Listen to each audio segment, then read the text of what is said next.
Quand on devient parent, on se pose 1000 questions.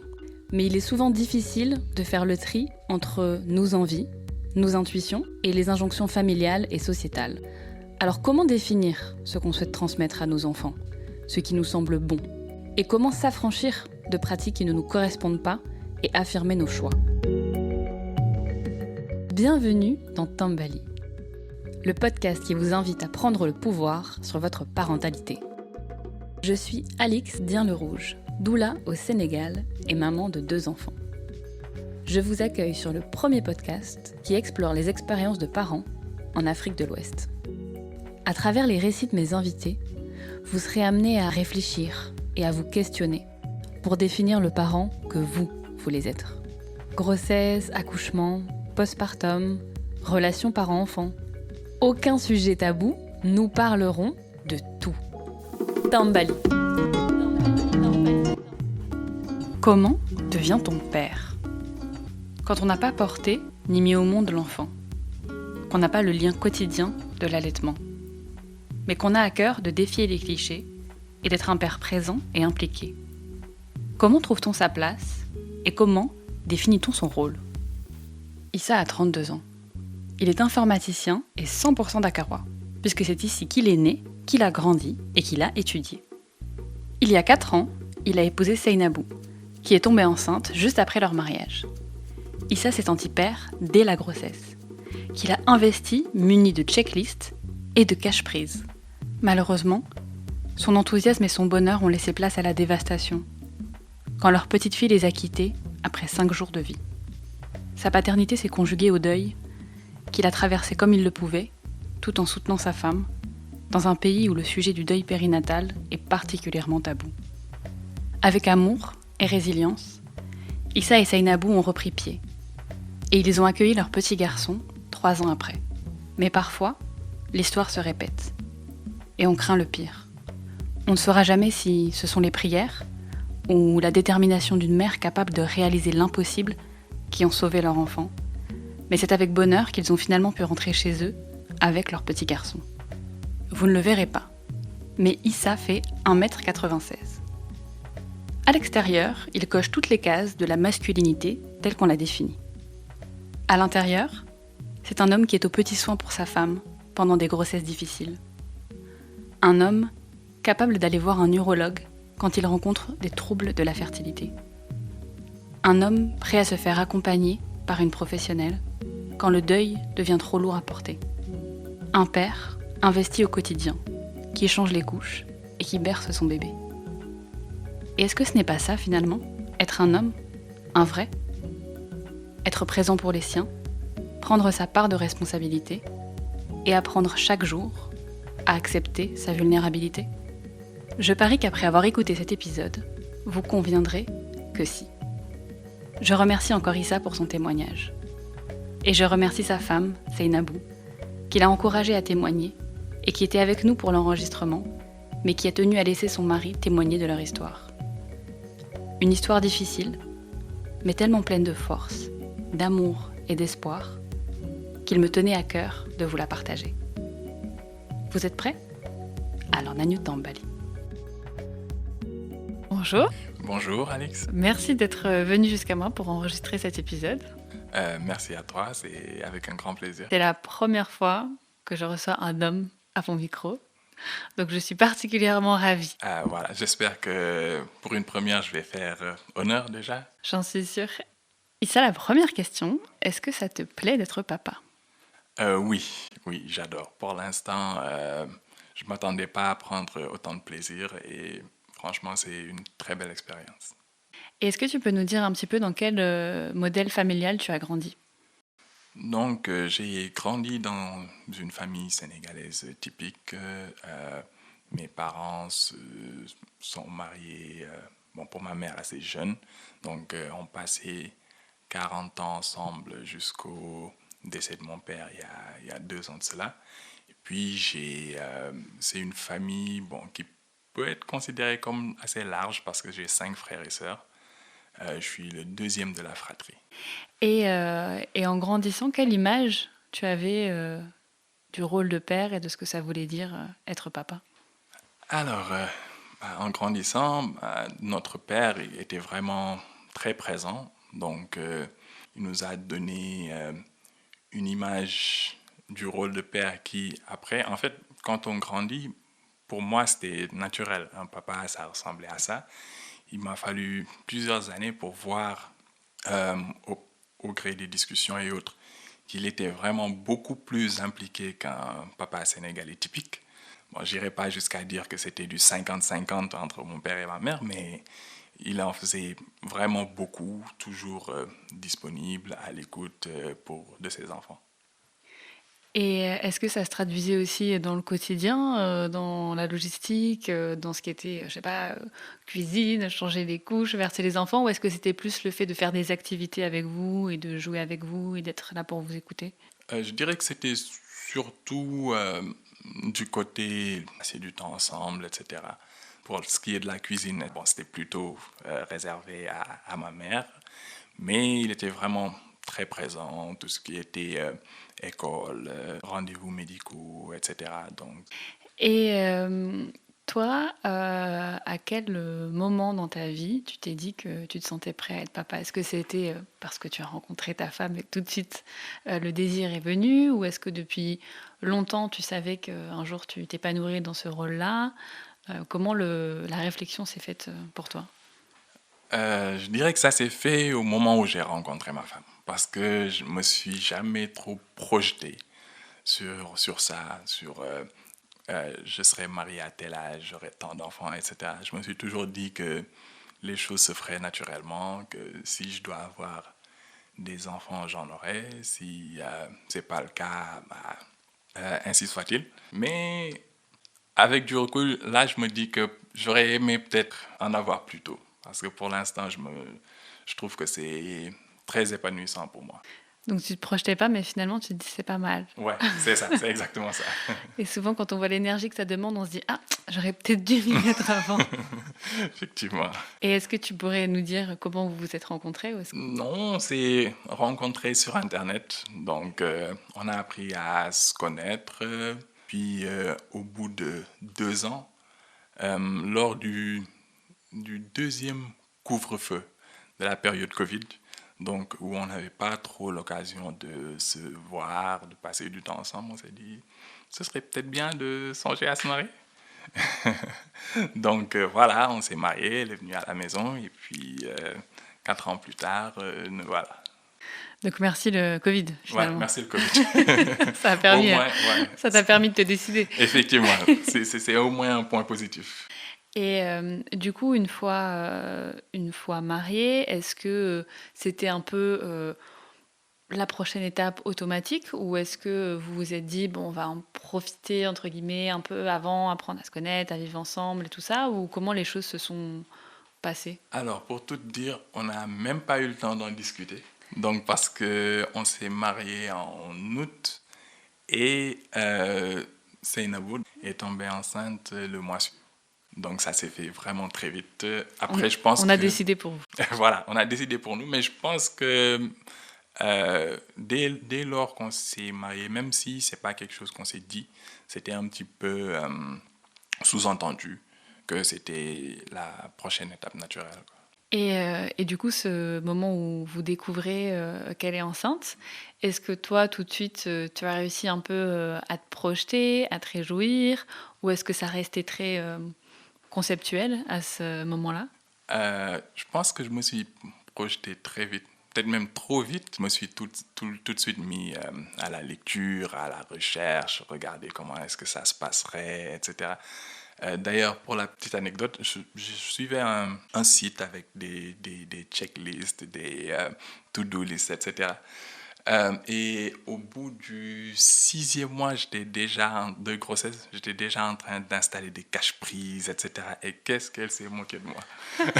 J'en entends encore parler aujourd'hui. Donc, je me suis vraiment mis tout de suite en mode de, voilà, il faut que tout soit prêt, que ce soit au top, quoi.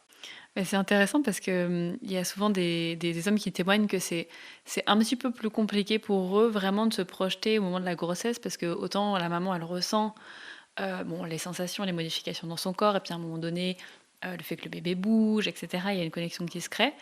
Et il y a les papas qui vraiment se rendent compte qu'ils sont papas le jour de l'accouchement.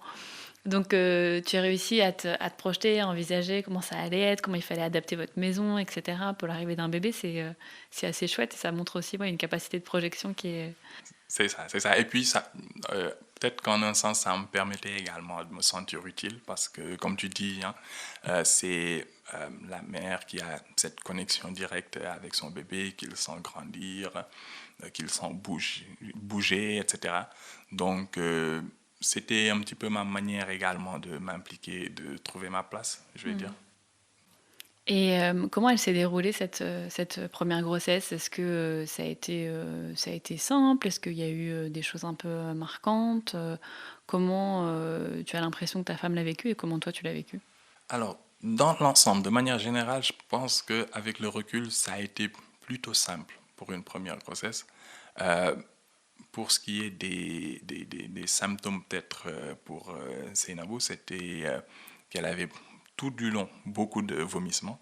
Donc, on avait lu que ça passerait après les 3 premiers mois, après le premier trimestre. C'est pas passé du tout. Jusque dans la salle d'accouchement même, elle a vomi. Donc, de ce point de vue-là, c'était compliqué. Mais à part ça, dans l'ensemble, ça s'est plutôt bien passé. Oui, après, effectivement, ce que tu décris, ça ressemble quand même un peu à l'hyperémèse gravidique, donc des nausées et des vomissements qui sont beaucoup plus importants que la moyenne et qui peuvent effectivement amener une fatigue supplémentaire. Et puis c'est très très difficile à vivre de vomir toute sa grossesse. C'est pas la majorité des grossesses, mais effectivement, ça arrive. Et toi, à ce moment-là, donc, comment tu essayais tu te rendais utile justement en étant là pour elle, en la soutenant, en essayant de limiter un peu ce qu'elle avait à faire ou comment tu t'es positionné par rapport à ces symptômes qu'elle pouvait avoir? Voilà, effectivement, c'est ce que j'ai essayé de faire pour essayer de lui alléger le plus possible les tâches qu'il y avait à faire, essayer d'être le plus présent possible, l'accompagner au maximum de visites prénatales que possible. Je pense que j'ai dû en rater une ou deux à cause du travail, mais voilà, à part ça, j'essayais vraiment de lui alléger ce fardeau-là, quoi, en quelque sorte. Et du coup, pendant qu'elle était enceinte, est-ce que vous vous êtes du coup basé sur tes différentes recherches, etc., pour tout ce qui était préparation à l'accouchement? Ou est-ce que vous avez fait une préparation spécifique? Ou est-ce que c'était via la famille que vous avez eu un peu des informations? Ou comment vous avez abordé ce moment-là? Non, on n'a pas fait de préparation spécifique. Bon, je dis mes recherches, mais c'était un petit peu les nôtres. On s'informait ensemble, on lisait beaucoup. Donc, on n'en a pas vraiment trop discuté avec la famille, mais avec le médecin, avec nos recherches. Pour le reste, voilà, c'est vrai qu'on n'est pas trop rentré dans le détail de la préparation. On n'a pas pris de cours particuliers, ni quoi que ce soit. On a plutôt laisser les choses se faire au final. Et tu parlais de la famille, est-ce que vous l'avez annoncé à vos familles? Alors, je pense que pour la première, oui, on leur a annoncé après le premier trimestre, donc à la famille vraiment très proche. Donc, mes parents, frères et sœurs, et pareil, les parents et les frères et sœurs de mon épouse. Sinon, bon, pour le reste, on l'a fait à la sénégalaise, très, très discrètement. Donc, bon, les gens se doutent bien, mais ils ne vont pas t'en parler non plus. Et puis, après l'accouchement, c'est la surprise. Et justement, le fait que même si on s'en doute, on n'en parle pas, est-ce que finalement c'est plus pratique parce qu'on n'a pas forcément à gérer des conversations qu'on n'a pas envie d'avoir ou des questions intempestives? Ou est-ce qu'il n'y a pas aussi un côté où parfois on se sent un peu isolé parce que du coup on ne peut pas vraiment en parler ou poser ses questions ou... Comment toi tu l'as ressenti? Alors, j'imagine que c'est au cas par cas, mais pour moi, et je pense également pour Seynabou, c'était peut-être mieux comme ça, de pas trop avoir à gérer, comment dire, les conseils, les opinions de tout le monde, etc. Et du coup, pour le jour de l'accouchement, comment ça s'est passé? Est-ce que vous avez tout de suite compris ce qui était en train d'arriver? Dans les grandes lignes, un peu comment vous avez vécu ce jour-là? Alors, ça a été un long processus parce que tout d'abord, ce qui s'est passé, c'est que chacune des deux grossesses qu'on a vécues ensemble, en fait, le bébé au moment des échographies et des mesures était toujours un petit peu en avance sur les standards, avait toujours 1 ou 2 semaines d'avance. Donc, à un moment donné, le gynéco qui suivait mon épouse nous a demandé peut-être de faire un examen qui s'appelait une scanopelvimétrie. Parce que, bon, après, ça ne m'étonnait pas tant que ça parce que moi, je suis assez grand. Je fais 1,96 m pour plus de 100 kilos. Madame est un petit peu plus petite. Donc, après les résultats, bon, il nous a dit que ce serait peut-être mieux de prévoir une césarienne, un accouchement par césarienne. Donc, qu'il a prévu, il nous a donné une date. C'était prévu au 1er juin 2021. Et puis, on devait se voir avec l'anesthésiste quelques jours auparavant, 3-4 jours avant. Sauf que dans la nuit du 21 au 22 mai, madame a commencé à avoir des contractions. Bon, on y est allé le matin du 22, c'était un samedi. On est arrivé sur place, on l'a gardé un petit peu en observation, mais dans notre tête, voilà, c'était en observation et puis on rentre. Bon, à un moment donné, ça ne s'est pas calmé, le gynéco a été appelé, il est arrivé sur place et puis après avoir regardé tout ça, il nous a dit avec un grand sourire, bah, je pense que ça va être aujourd'hui. Donc au début, on pensait à une blague. On pensait à une blague, mais après il nous a dit que voilà, bon, ce serait mieux vu déjà les résultats de votre scanner, etc., que tout semble bien se passer. On le fait tout de suite, et puis comme ça, on en a fini. Donc c'est ce samedi-là, vers les coups de 20h, que madame a accouché par césarienne. Et donc, la césarienne était prévue pour quand? Pour le 1er juin. Donc à Ah, 37 donc semaines. C'était prévu à 37 semaines pile. D'accord, donc Donc là, le bébé était légèrement prématuré. c'est ça. C'était 8 jours avant la date prévue. Et donc la crainte, effectivement, c'était que le bébé ne puisse pas correctement s'engager dans le bassin s'il y avait une disproportion entre la taille Voilà. estimée du bébé et la place estimée pour passer dans le bassin. Ok, donc finalement, il y a eu cette césarienne fin mai, puisque les contractions d'elles-mêmes s'étaient déclenchées. Donc voilà, ça s'est passé comme ça. Donc pour moi, de mon côté, j'étais pas réellement dans la salle, mais derrière une baie vitrée.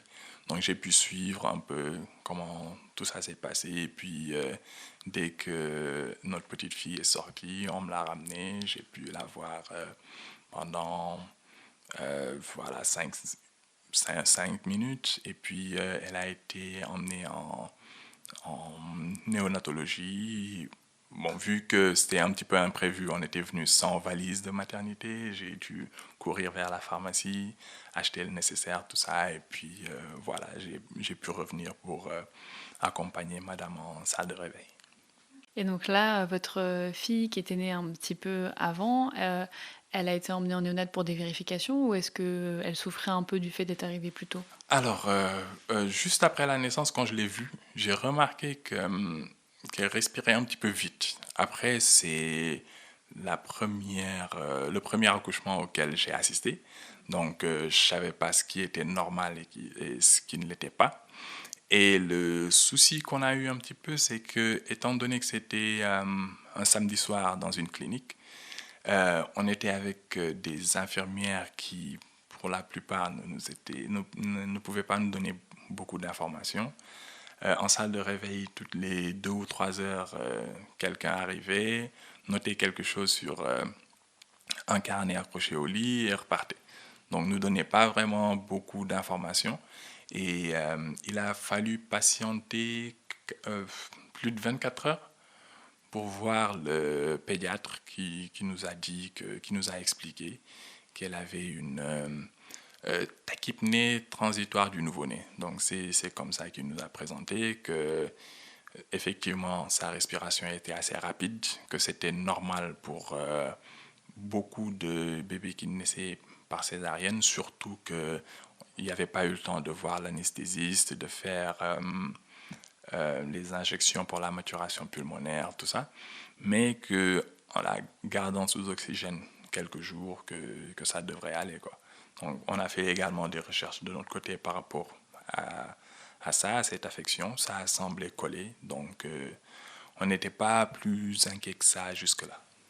Mais donc pendant ces 24 heures, vous n'aviez pas de nouvelles de votre petite fille? Pas de nouvelles du tout. Et donc ces 24 heures, j'imagine que... Enfin, c'était quoi les sentiments qui prévalaient? De se dire, bah, on a vécu un truc de fou et puis on est encore un peu sur un nuage, on va voir? Ou est-ce que déjà il y avait quand même de l'inquiétude de se dire, mais où est-elle? Qu'est-ce qui se passe? Il y avait quand même un petit peu d'inquiétude parce que plus le temps passait, on se disait c'est pas normal quand même d'avoir aucune information. Donc on demandait autour, c'était un dimanche matin, on nous disait que bon, le pédiatre va venir vous parler, mais on le voyait pas, quoi. On n'avait pas d'autres infos et puis bon, plus les heures passaient, plus quand même on commençait à se poser des questions. Quand il est arrivé et qu'il nous a expliqué, bon, on s'est dit que voilà, ça va, ça devrait aller. Et puis ça nous a un petit peu rassurés quand même. Est-ce que vous avez pu aller la voir? Oui, moi j'ai pu aller la voir presque tout de suite. Après, pour madame qui avait accouché par césarienne et qui était encore en salle de réveil, je pense qu'elle a dû attendre jusqu'au lundi pour pouvoir la voir, donc 2 jours après. Oui, ça peut faire long pour une maman qui vient d'accoucher. Très long, très long. Ok. Donc, elle devait rester en néonat sous oxygène, mais vous pouviez aller la voir autant que possible. C'est ça. Du coup, pendant ce séjour, après, qu'est-ce qui s'est passé? Est-ce que finalement la situation s'est dégradée ou est-ce qu'ils ont diagnostiqué autre chose? Alors, la situation s'est dégradée, mais on n'a peut-être pas été au courant de l'ampleur tout de suite. Donc, nous, on nous a parlé d'un diagnostic, on nous a dit que c'était normal, que ça arrivait, que sous oxygène pendant au maximum 1 semaine, tout devrait revenir à la normale. Donc, on allait la voir tous les jours, et puis je pense que c'est au bout du 5e jour, parce que étant donné que l'accouchement était prévu au 1er, j'avais prévu de prendre mes congés 2 ou 3 jours avant. Donc, lors de mon dernier jour avec mes équipes pour pouvoir boucler tout, pour vraiment pouvoir prendre mes congés et puis profiter de madame et de bébé, c'est là que le pédiatre m'a appelé au bureau et m'a dit « Est-ce que vous pouvez venir ?» Donc, bon, là, je me dis... En fait, j'ai pas tout de suite saisi la gravité parce que, bon, ça se sentait pas non plus dans sa voix et puis c'est pas comme s'il nous avait dit que ça s'était dégradé graduellement. Donc, voilà, je lui ai dit « D'accord, j'arrive. » Il nous a dit que, bon, peut-être qu'on devrait l'évacuer vers Abbas Ndao où le plateau médical néonatal était meilleur, etc. Et c'est vraiment là que j'ai commencé à me poser des questions, à appeler d'autres médecins, à leur demander est-ce que c'est normal. Donc ils ont globalement été rassurants, ils m'ont dit qu'effectivement c'est là où se trouvent les meilleurs en néonatologie, le meilleur plateau médical, etc. Et que ça devrait le faire. Donc je suis allé à la clinique, et puis j'ai accompagné bébé j'ai suivi derrière l'ambulance jusqu'à Basno. Et en fait, c'est vraiment une fois arrivé là-bas, sur place, que on m'a annoncé que notre fille était décédée en route. Voilà. Donc, jusqu'au moment où, en fait, j'entrais dans la pièce où je m'asseyais et où on m'expliquait ce qui s'était passé, à aucun moment je ne me suis dit qu'on en était arrivé à ce point-là où sa vie était en jeu, quoi. Donc ça a été vraiment assez violent, assez brutal. C'était un coup dur à encaisser. Et maintenant, il fallait que je retourne à la clinique pour annoncer à madame ce qui s'était passé. Oui, parce que du coup, elle était encore hospitalisée et n'est pas suivie. Donc c'était à toi d'aller lui annoncer C'est ça, c'est comme ça que ça s'est passé. quelque chose à quoi elle ne s'attendait certainement pas du tout non plus. Pas du tout, pas du tout. C'est vraiment pas quelque chose auquel on s'attendait. Donc, apparemment, l'état du bébé s'était vraiment beaucoup dégradé dans la nuit. Donc, le pédiatre avait été appelé au beau milieu de la nuit, vers 3 heures. Il est arrivé à la clinique. Il a apparemment tenté beaucoup de choses. Ça ne s'est pas amélioré. Et c'est là qu'il a décidé de la transférer. Mais tout du long, on était au courant de rien. Et comment ça s'est passé, le retour à la clinique? J'imagine que ça devait être un moment particulièrement éprouvant. Tout à fait, tout à fait. C'était un moment éprouvant de voir annoncer tout ça à madame. Et puis après, il y a toutes les questions, toutes les interrogations. Voilà, on commence à se demander qu'est-ce qu'on a mal fait, qu'est-ce qui aurait pu être fait différemment, etc. Donc, c'était ouais, une épreuve dure à traverser. Et comment vous l'avez vécu en termes de... bon, c'est une souffrance, je pense, qui est indescriptible. Euh, et est-ce qu'à ce moment-là, vous avez essayé de chercher, entre guillemets, des coupables ou d'essayer de mener des actions? Ou est-ce que vous vous êtes dit, bon, c'est...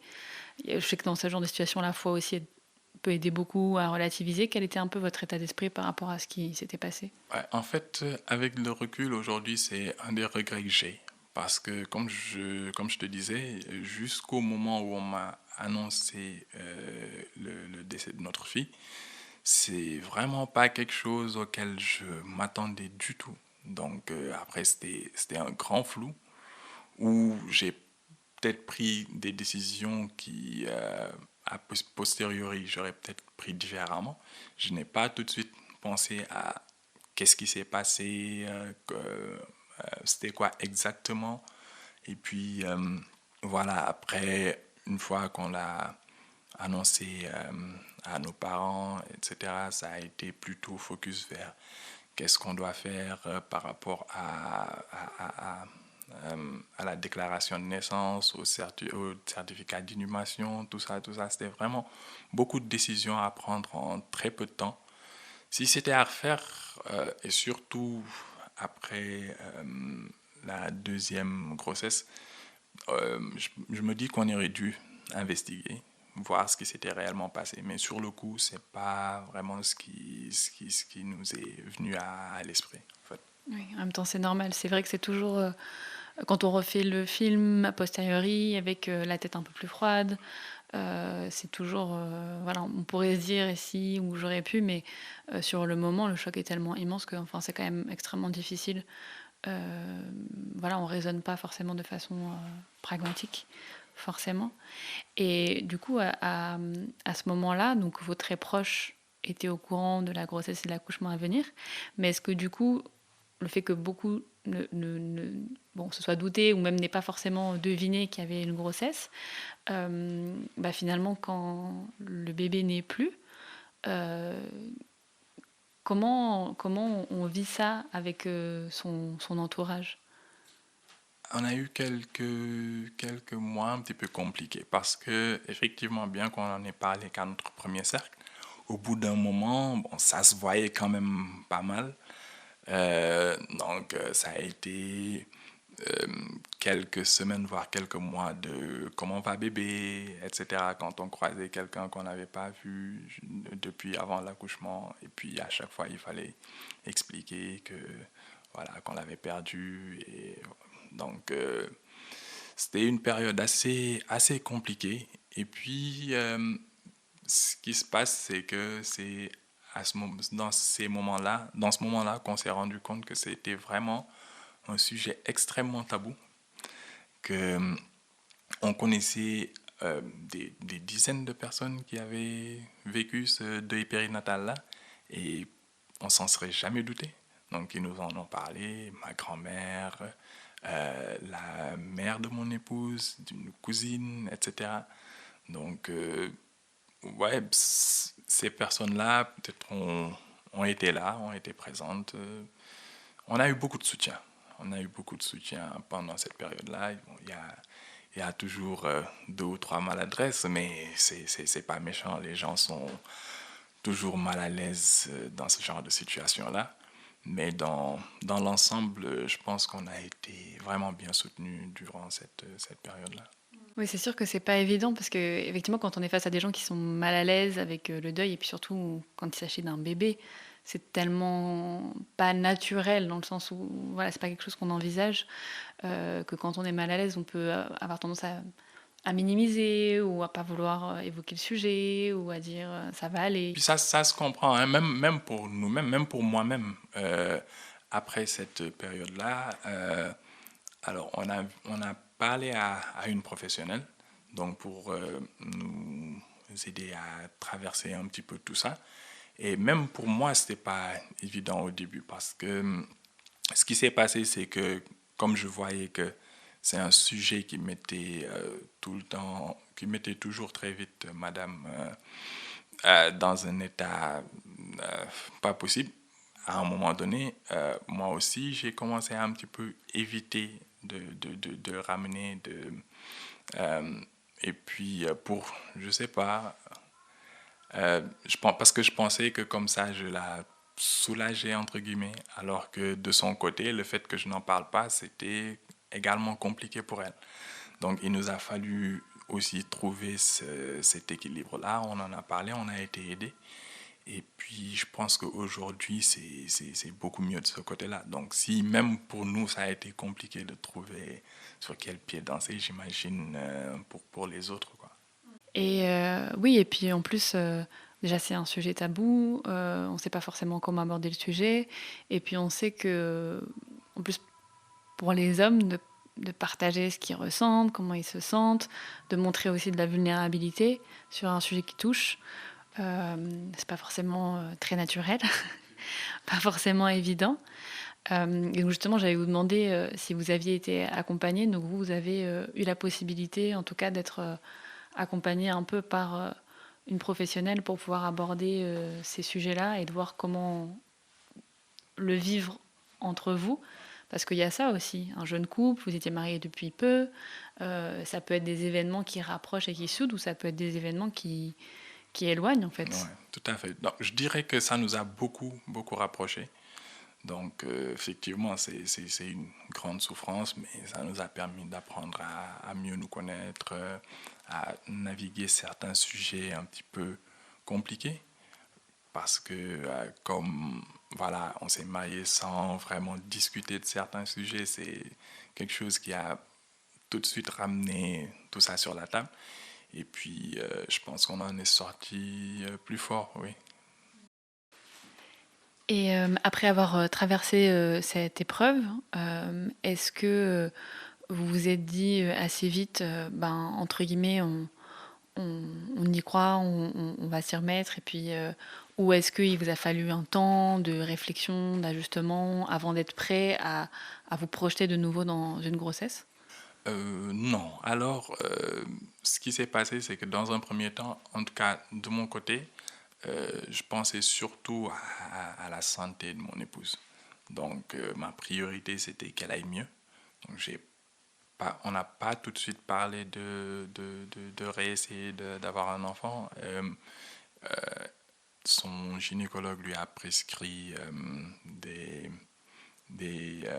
contraceptifs qu'on a utilisés peut-être pendant 9 mois à 1 an, le temps qu'elle récupère bien, que voilà, tout revienne à la normale. Et puis on s'était dit que vu qu'elle était tombée enceinte juste après notre mariage, qu'on allait profiter un petit peu l'un de l'autre, voilà, passer plus de temps ensemble, voyager, etc. Parce que c'était quand même presque 3 à 6 mois où on n'avait pas pu faire grand-chose avec la grossesse.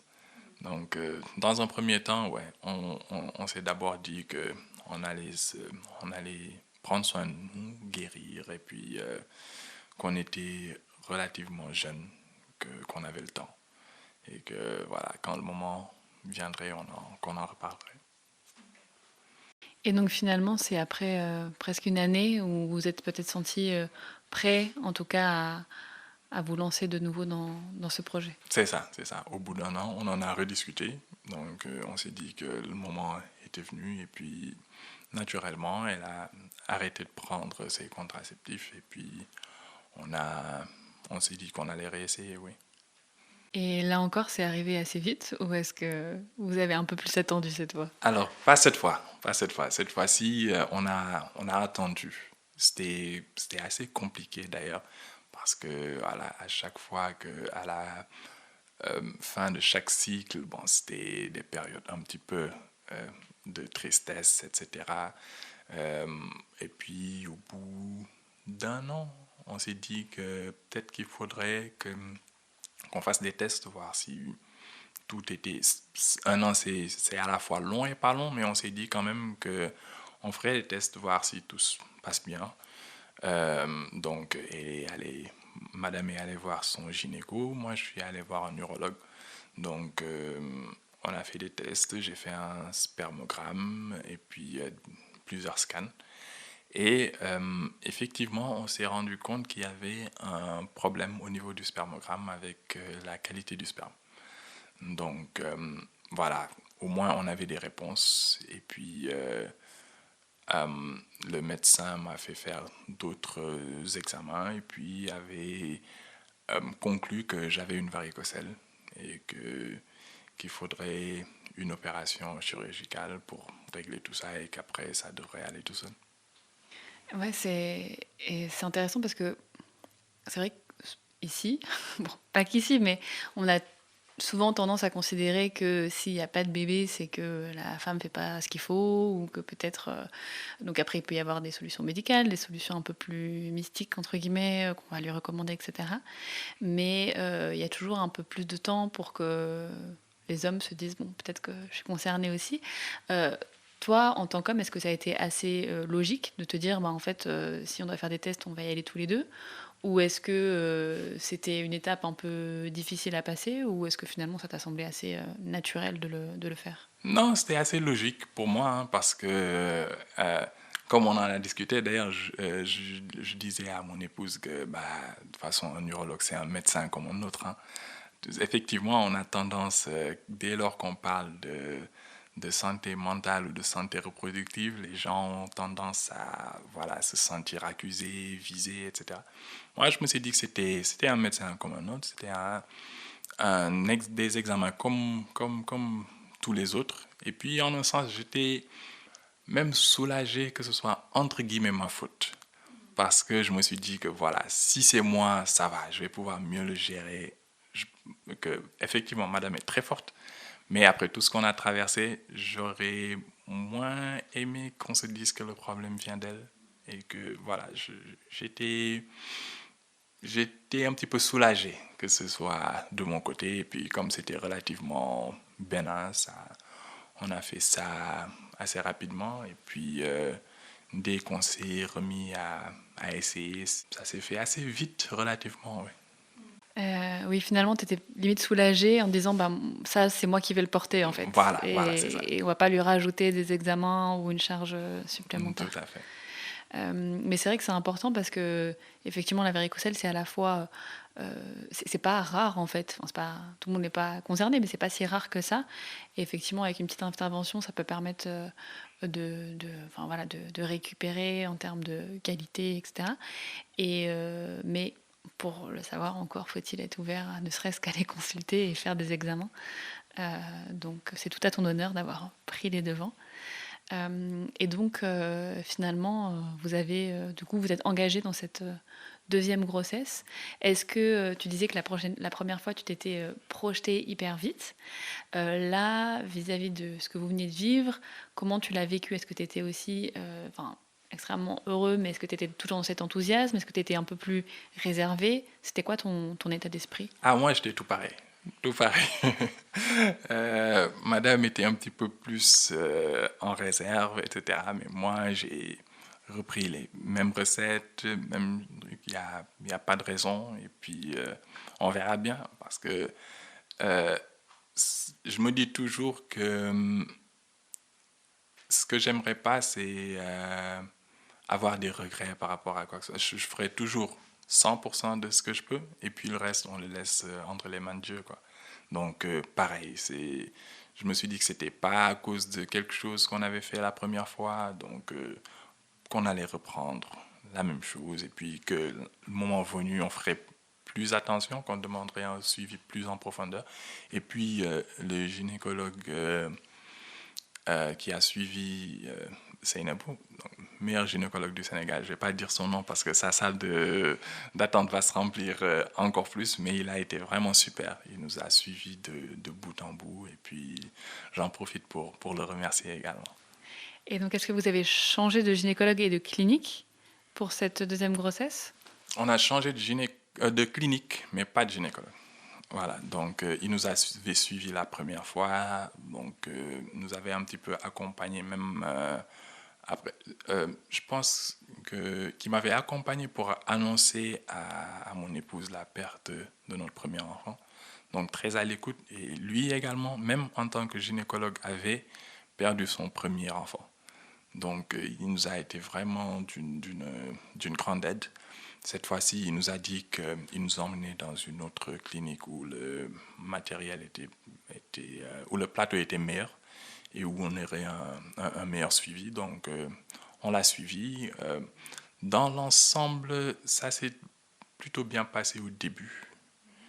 Et puis, c'est vers peut-être le second trimestre que cette fois-ci, madame a commencé à avoir des contractions très fortes. Donc, il nous a suivi d'encore plus près, donc à la moindre alerte, au moindre SMS, il nous demandait de venir. Donc voilà, on a été bien suivis.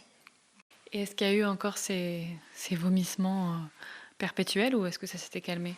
Oui, il y avait encore beaucoup de vomissements, donc on a essayé tous les médicaments, tous les traitements mais ça n'arrangeait pas grand-chose. Et puis, j'imagine que c'est quelque chose avec lequel, voilà, madame a juste appris à vivre au fur et à mesure. Ouais, mais c'est vrai que c'était compliqué.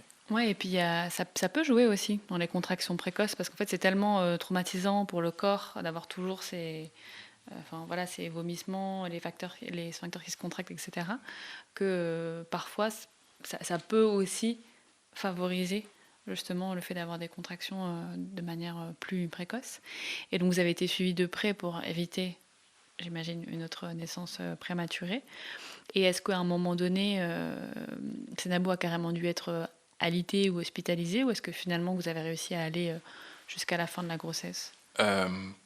Pas alité, hospitalisée, oui. Elle a dû passer 2 ou 3 nuits, pas successives, mais lorsque les contractions étaient vraiment très fortes, le gynéco lui a demandé de venir, de passer la nuit à la clinique pour qu'il puisse la suivre de plus près, et puis qu'on n'ait pas la même surprise que la première fois.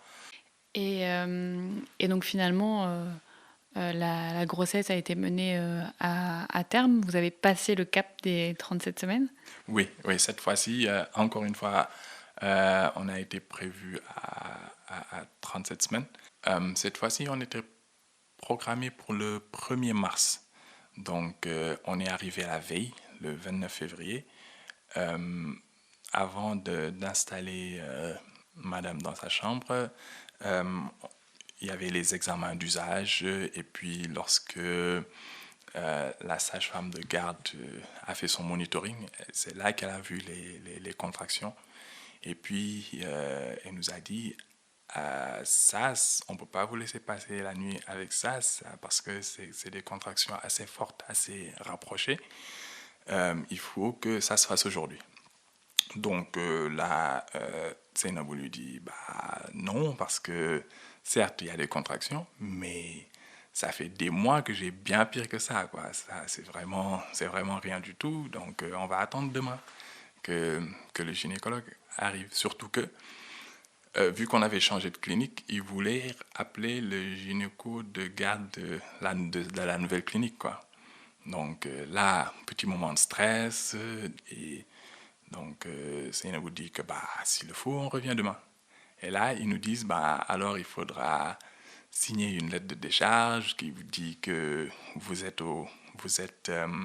conscient que il y a un risque, utérus cicatriciel qui peut structurer, etc. Et ça, quand on le dit à une maman qui a perdu son premier enfant, qui est à 37 semaines de grossesse, etc., ça nous a mis un petit stress quand même. Un gros stress, je pense même. Oui, oui. Un gros stress, un gros stress. On en a discuté. Puis voilà, Zainabou connaît son corps. On a dit, on rentre et puis on revient demain, quoi. Donc ça s'est bien passé. Et puis de mon côté, un petit peu égoïstement aussi, je voulais pas que bébé naisse le 29 février. Voilà, parce que l'anniversaire tous les 4 ans, ça ne le fait pas. On est rentré, on est revenu le lendemain. Et puis c'est là qu'on a pu faire la césarienne et que notre fils est arrivé. Et donc là, quand il est arrivé, comment s'est passée la rencontre? C'est toi qui l'as vu en premier? C'est moi qui l'ai vu en premier et c'est moi qui l'ai vu en premier, oui. Donc cette fois-ci, tout semblait aller bien. Bon, pour l'instant, après, par la suite, ça s'est un petit peu détérioré, mais c'est moi qui l'ai vu en premier et puis cette fois-ci, on était prêts. Il y avait la valise et tout ce qu'il faut. Donc, je l'ai accompagné en néonat également, puis je suis redescendu avec madame en salle de réveil. Parce que là, il devait quand même être en néonat, même s'il était à 37 semaines. Oui, il devait aussi aller en néonat, donc tout s'est bien passé, tous les tests, etc. Mais c'est le lendemain encore, quand le gynéco est venu nous voir, qu'il nous a dit qu'il avait également un problème de respiration. Donc, ça ressemblait un petit peu à ce que notre fille avait eu la première fois. Donc, ouais, pareil, gros moment de stress. Et puis, on a attendu un petit peu que le pédiatre arrive pour nous expliquer un peu ce qui se passait. Ok, oui, donc j'imagine que là, ça doit être particulièrement éprouvant de comprendre qu'il y a potentiellement un problème également. Et est-ce que, contrairement à la première fois, au fil des jours, ça s'est amélioré? Ou est-ce qu'il y a un moment où vous vous êtes dit, on va peut-être perdre ce deuxième bébé? Oui, oui, ça a commencé par s'empirer. Donc, dans un premier temps, on a vu le pédiatre, le nouveau pédiatre de cette clinique qui est arrivé. Bon, j'en profite pour m'excuser parce que je pense que je lui ai un petit peu sorti la frustration de la première fois. Mais on lui a dit quand même les choses clairement, qu'on souhaitait qu'on nous dise la vérité tout du long, que peu importe ce qui se passe, qu'on souhaitait qu'on nous parle comme à des adultes, qu'on ne nous infantilise pas. Si ça ne va pas, qu'on nous dise que ça ne va pas. S'il y a quelque chose qu'on peut faire, qu'on le fasse. Et puis que de toute façon, moi, comme je l'ai dit, ce que je crois, on dit en Wolof que docteur mooy faj waaye yàlla mooy wéral, que c'est le médecin qui soigne, mais que c'est Dieu qui donne la santé. Voilà, on va faire ce qu'on peut. Et puis, si ça doit bien se passer, ça se passera bien. Donc, on a discuté tout du long. On a eu 3 jours un petit peu compliqués. Et puis, on a discuté ensemble de la marche à tenir. Et puis, au bout du 3e jour, ça a commencé à s'améliorer un petit peu. Est-ce que vous aviez un projet d'allaitement? Et est-ce que ça a pu se faire? Ou est-ce qu'avec le passage en néonat et les inquiétudes, etc., ça a été rendu compliqué?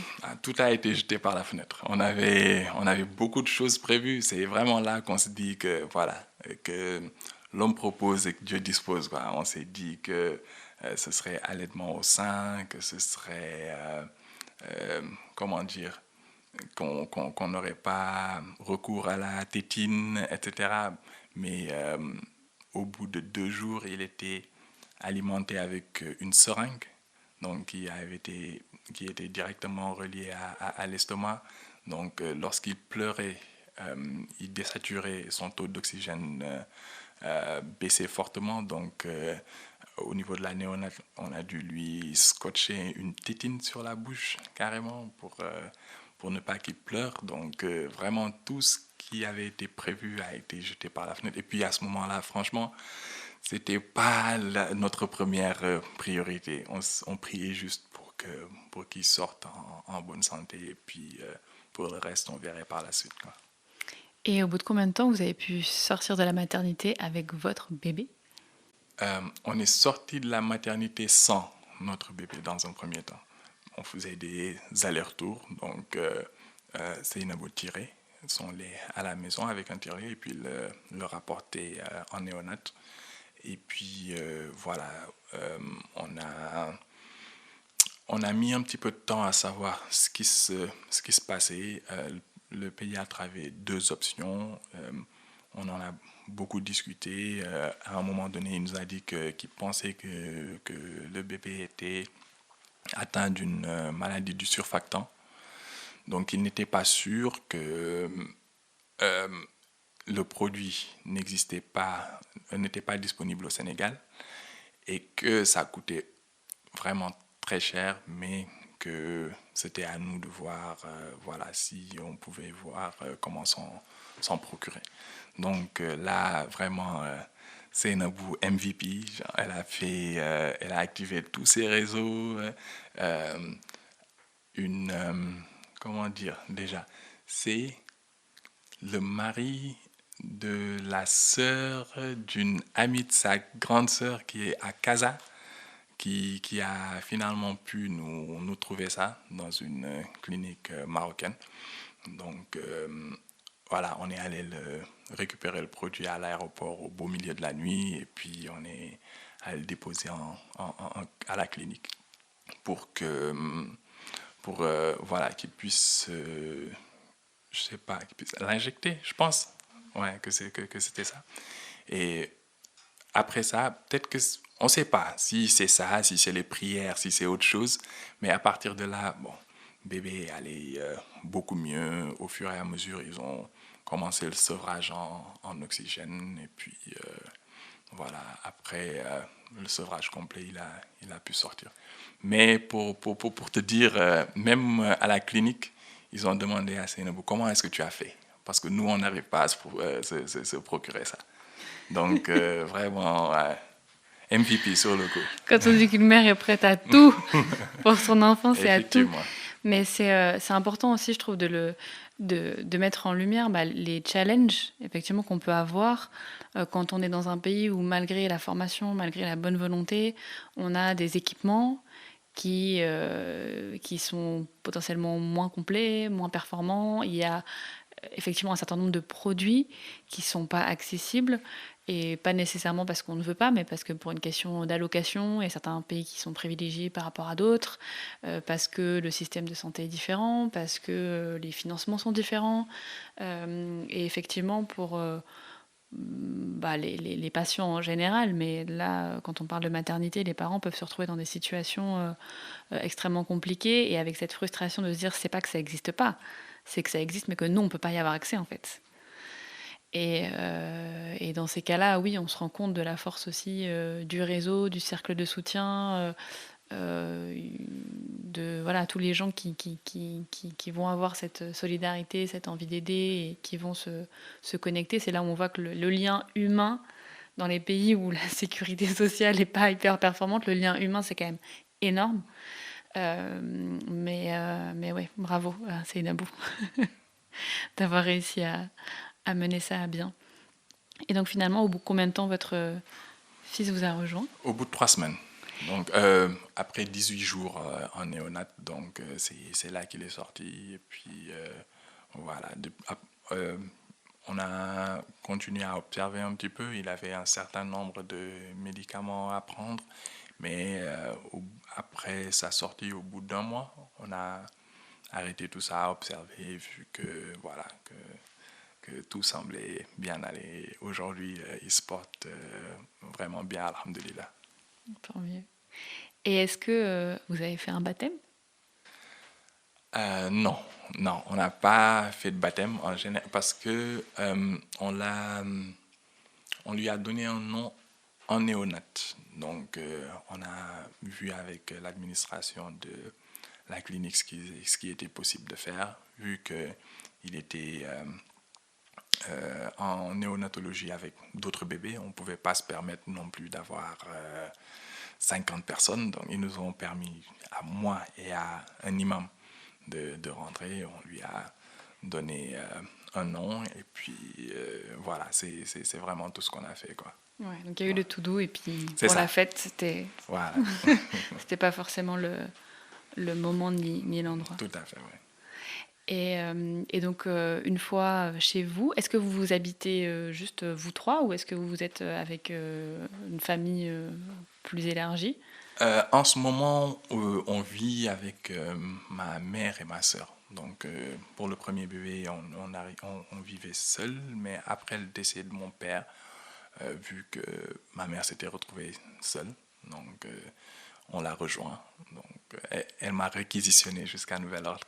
Donc, ouais, on vit encore avec elle. Et donc, une fois de retour dans votre foyer, donc vous et puis ta maman et ta sœur, comment vous avez vécu cet ajustement? C'est encore tout récent, parce qu'il a 4 mois. Mais voilà, cet apprentissage de la parentalité, est-ce que ça a été assez fluide? Est-ce que ça a été des challenges? Et à quel point tu t'es impliquée? Est-ce que toi, tu as changé les couches? Alors, oui, ça a été un ajustement, effectivement. Donc, ma mère et ma sœur sont d'un grand soutien. Mais comme toujours, bah, la part du lion, c'est forcément à nous de le faire. Moi, de mon côté, j'essaie de m'impliquer autant que possible. J'essaie vraiment de, de, de, de trouver ma place en tant que papa autant que possible. Parce que pour la mère, le lien, il est évident. C'est elle qui a porté pendant 9 mois. Le bébé la connaît par cœur, ses battements de cœur, son odeur, même le lien au moment de l'allaitement. Je pense, un peu plus évident. Et moi également, j'ai tout fait pour trouver ma place dans ça. Donc, par ce que je pouvais, changer les couches, évidemment. Même si je dis que on nous fait un petit peu peur avec ça, mais c'est pas le plus compliqué. C'est loin d'être le plus compliqué. Changer les couches, c'est vite fait. Ce qui est vraiment compliqué, c'est de bercer un bébé qui a beaucoup trop sommeil et qui pleure au lieu de s'endormir. Ça, c'est compliqué. Et t'as qu'une envie, c'est de lui dire, mais puisque tu es fatigué, dors! Exactement. Pourquoi tu pleures? Dors! Exactement. Et quand voilà, t'as été 30 minutes à bercer et tout, il s'est enfin calmé, qu'il s'est endormi, que tu le poses dans le berceau et qu'il rouvre l'œil, qu'il te regarde et qu'il te sourit. Ah là, c'est le pire. Là, c'est le pire. Je t'ai eu! Tout à fait. Et c'est Sainabou qui m'a contactée en me disant qu'elle avait écouté des épisodes du podcast où il y avait certaines récriminations, on va dire, qui avaient pu être émises à l'encontre des papas qui avaient été mentionnés, et un peu cette image du papa sénégalais qui n'est pas forcément impliqué à la hauteur de ce que leur femme aimerait, en tout cas. Et elle me disait, j'ai des gens qui me disent, ah, mais toi, t'as de la chance, ton mari, il t'aide. Et elle dit, mais moi, mon mari, il m'aide pas, mon mari, il joue son rôle de papa. Est-ce que pour toi, c'était évident qu'être père, c'était aussi être dans le quotidien? On parle de changer la couche parce que c'est un peu le truc symbolique, mais effectivement, c'est clairement pas le plus compliqué. Mais d'avoir ce rôle, pas juste de guider et d'élever son enfant, mais d'être aussi présent pour les moments sympas de jeu, les moments plus compliqués de bercer son bébé pendant 1 heure. Est-ce que ça t'a semblé tout de suite assez naturel quand tu as fait cet apprentissage de ce qu'est être papa? Ouais, effectivement, pour moi, c'était naturel parce que je pense que c'est une expérience qu'on fait à deux, que la maman a son rôle à jouer et que le papa également, que c'est pas un babysitter, que c'est un parent. Donc, pour moi, c'était un petit peu évident parce que c'est dans ça que j'ai grandi. Donc, on a parlé un petit peu de ma famille plus tôt, mais je pense que tout s'explique à ce niveau-là. Si je peux rentrer un petit peu plus dans le détail, ma mère, en fait, c'est la première femme à avoir fait l'armée sénégalaise. Donc, souvent, on pense que la première femme, c'est au niveau de l'école militaire de santé, mais non, l'école polytechnique de Thiès était une école militaire qui a accueilli les femmes 1 an plus tôt. Et lorsqu'elle a réussi le concours, c'était la seule femme qui a réussi ce concours dans un internat au milieu de 200 hommes. Donc, elle était déjà mariée. Mon père, je pense que même en 2024, on ne trouverait pas beaucoup d'hommes sénégalais qui accepteraient que leur épouse aille en internat avec 200 hommes. Donc, à l'époque, je ne vous dis pas. Donc, après son diplôme, après qu'elle soit sortie ingénieure, et que mon grand frère était déjà né, elle a eu une bourse pour aller faire encore 1 an en Suisse, qu'elle allait refuser. Quand mon père lui a dit, bah, non, je m'occupe de lui, vas-y, quoi. C'est 1 an, ça va passer vite. Donc, c'est vraiment dans une famille comme ça que j'ai grandi. Donc, c'était un petit peu évident. C'est dans l'éducation, ça n'a pas été compliqué de trouver mon rôle de père, de m'impliquer à 100% et puis de me dire que voilà, quoi, il faut également que je rende à mon père la monnaie de sa pièce. Ouais. Ouais. Mais c'est intéressant parce que en fait, ce que tu témoignes déjà, c'est impressionnant comme parcours de la part de ta maman. Et du coup, ça veut dire que tes parents, ils formaient vraiment une équipe en fait. Aussi bien dans la gestion des enfants, mais aussi le fait de se soutenir l'un et l'autre dans leurs projets, de se donner la possibilité se donner la possibilité de se réaliser. Donc il y avait vraiment ce truc de chacun prend sa part. Et puis si à un moment, voilà, ta maman avait besoin de partir pour accomplir quelque chose, c'est ton père qui a assumé la responsabilité de ce qu'il fallait faire Ouais, en bas arrière. tout à fait. Du coup, quand on me dit, ouais, mais c'est extraordinaire, tu changes une couche, je me dis, bah, c'est rien à côté, quoi.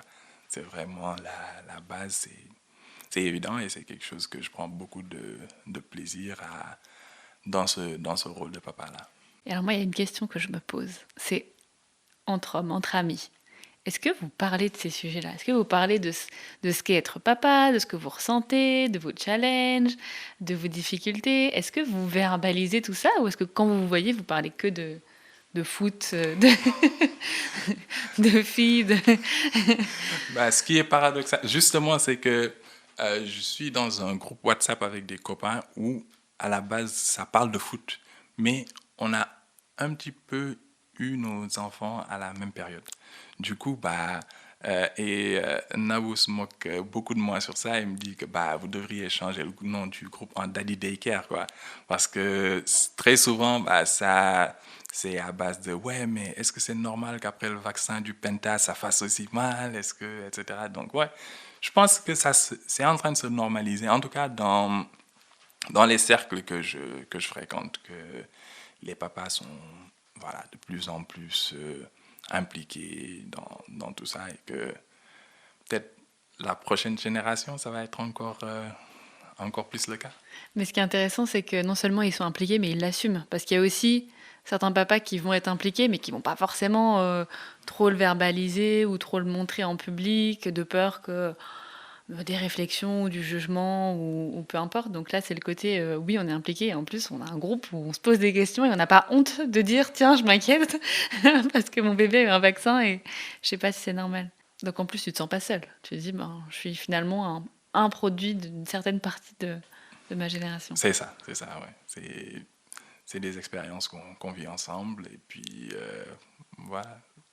J'ai bien conscience que c'est pas encore la norme, mais je pense que de plus en plus, ouais, ces cercles-là existent où des papas peuvent discuter, apprendre les uns des autres et puis s'impliquer dans la vie de leurs fils, de leurs enfants. Et puisqu'on parle de transmission, et tu faisais référence aussi à ce que tu avais transmis tes parents, justement, toi, aujourd'hui, qu'est-ce que tu as reçu dans ton éducation que tu voudrais absolument transmettre à ton fils? Alors, il y a pas mal de choses quand même, mais si je devais retenir une chose, je ne sais pas si je vais réussir à le traduire exactement en français, mais c'est le doylo, c'est-à-dire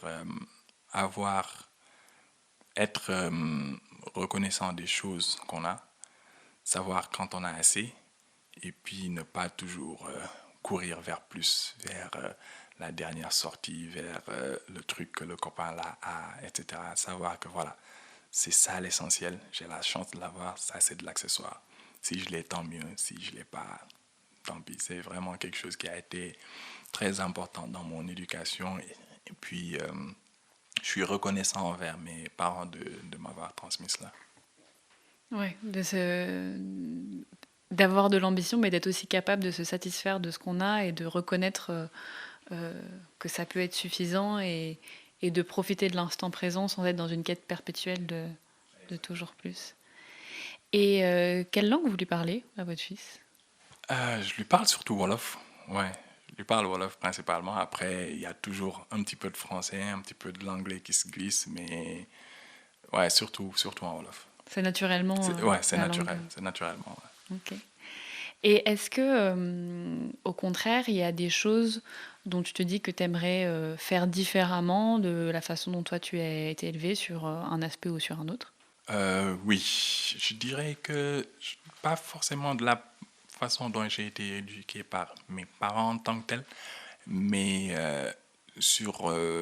j'aimerais que mon fils, et si j'ai la chance d'avoir d'autres enfants, qu'ils sachent qu'ils ont le droit d'être vulnérables. Qu'ils sachent que voilà, c'est OK si on ne réussit pas du premier coup, que c'est normal de demander de l'aide. C'est quelque chose sur lequel j'ai beaucoup travaillé, mais j'ai toujours beaucoup de mal avec ça. C'est pas forcément de la part de mes parents, mais de la société en général. Je veux dire que, voilà, en fait, pour mon cas personnel, comme je t'ai dit, je suis le deuxième d'une famille de 6. À 3 ans, j'avais déjà deux jeunes, un petit frère, une petite sœur. Donc, je me suis toujours dit, voilà, il ne faut pas que je prenne trop de place, que je gêne, que je dérange, etc. Et j'ai toujours beaucoup de mal à demander de l'aide, à dire que, voilà, ça ne va pas. Donc, c'est quelque chose sur lequel il va falloir que je travaille moi-même. Et j'aimerais que mes enfants puissent se dire que si j'ai un problème, c'est OK de demander à papa. Ouais. C'est beau. Et puis, c'est vrai que c'est ce que tu dis, en fait. On n'est pas élevé que par sa famille. On est élevé aussi par la façon dont on est socialisé, par les interactions qu'on a dans la société dans laquelle on grandit, en fonction des écoles qu'on va fréquenter aussi. Il y a beaucoup de choses qui influent sur ce qu'on se sent le droit de faire ou de dire ou pas. Et c'est vrai que quand on est... alors je trouve qu'au Sénégal c'est assez généralisé, le fait quand même de prendre sur soi, de relativiser, de pas se plaindre, de pas trop demander l'aide, c'est assez général, mais pour les hommes c'est encore plus prégnant et d'arriver à faire ce travail déjà sur toi, de te dire bon en fait c'est pas forcément OK parce que c'est pas toujours facile à porter quand on n'a jamais le droit de se montrer vulnérable ou de demander de l'aide, et d'en être conscient. Effectivement, ça peut permettre aussi d'essayer d'inverser un peu la tendance, ou en tout cas de faire différemment avec ses propres enfants. Mais c'est aussi parfois justement dans les épreuves qu'on se rend compte de ce genre de choses. Parce que c'est dans les moments où on se dit mais là en fait j'ai besoin d'aide, qu'on se dit si je me sens pas le droit d'en demander, c'est peut-être qu'il y a quelque chose qui va pas en fait. Et du coup j'ai une dernière question. Est-ce que tu es prêt ? Quand ton fils sera plus grand, qu'est-ce que tu aimerais qu'il dise de toi ? J'aimerais qu'il se dise que papa a toujours fait de son mieux. Peut-être qu'il n'a pas toujours tout fait bien, mais qu'avec les moyens, avec les informations qu'il avait à l'instant T, il a toujours essayé de prendre la meilleure décision pour lui. Merci beaucoup pour ce témoignage. Je sais qu'on a parlé de beaucoup de choses aussi assez intimes, j'imagine, l'effort. Donc, merci pour ta confiance. Merci à toi, Alix, pour l'invitation. Et j'espère que je serai le premier d'une longue liste de papas dans le podcast. J'espère aussi. Et bien sûr, on pense très fort à Seynabou et à vos enfants. Et voilà, j'espère qu'ils seront aussi heureux d'avoir leur histoire, qu'ils puissent s'y référer un jour. Encore merci. Si cet épisode vous a plu, je vous invite à donner de la force à ce podcast en le notant 5 étoiles sur votre plateforme d'écoute. Vous pouvez aussi vous abonner pour ne rater aucun épisode et surtout en parler autour de vous. On se retrouve dans 2 semaines pour un nouvel épisode. Mais en attendant, vous pouvez me rejoindre sur les réseaux sociaux. L'aventure ne fait que commencer.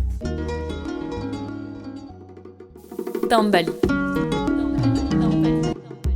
Prenez le pouvoir sur votre parentalité.